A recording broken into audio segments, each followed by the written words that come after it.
నమస్కారం.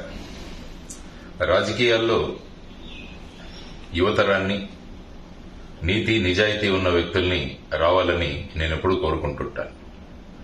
ఒక వ్యాపారంలో ఒక వ్యక్తి నష్టపోతే ఆ వ్యాపారి నష్టపోవచ్చు, లేకుంటే కొంతమంది నష్టపోవచ్చు.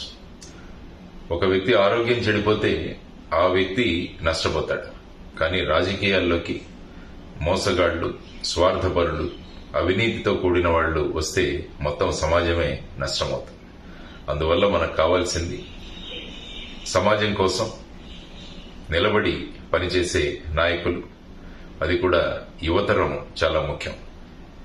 ఉమ్మడి ఖమ్మం, వరంగల్, నల్గొండ జిల్లాలో పట్టభద్రుల అభ్యర్థిగా గ్రాడ్యుయేట్ కాన్స్టిట్యుయెన్సీలో నా మిత్రుడు, సుపరిచితుడు శ్రీ ఏనుగుల రాకేష్ రెడ్డి అభ్యర్థిగా పోటీ చేస్తున్నాడు.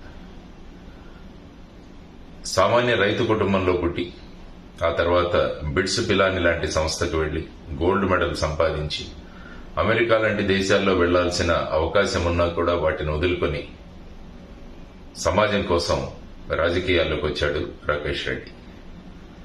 వరదల సమయంలో కానీ మిగతా అనేక సందర్భాలలో యువతరానికి ఉద్యోగాలు కల్పించడంలో ముందడుగు వేస్తూ సమాజానికి ఎంతో పాటుపడ్డాడు రాకేష్ రెడ్డి.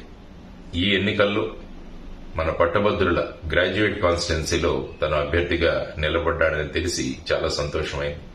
అందువల్ల మీ అమూల్యమైన ఓటు మొదటి ప్రాధాన్యత సీరియల్ నంబర్ 3లో ఉన్న ఏనుగుల రాకేష్ రెడ్డికి వేసి అఖండ మెజారిటీతో ఆయన్ను గెలిపించడం కాదు, మనల్ని మనం గెలిపించుకుందామని మీ అందరికీ విన్నపం చేస్తున్నాను. ధన్యవాదాలు. నమస్కారం. జై హింద్.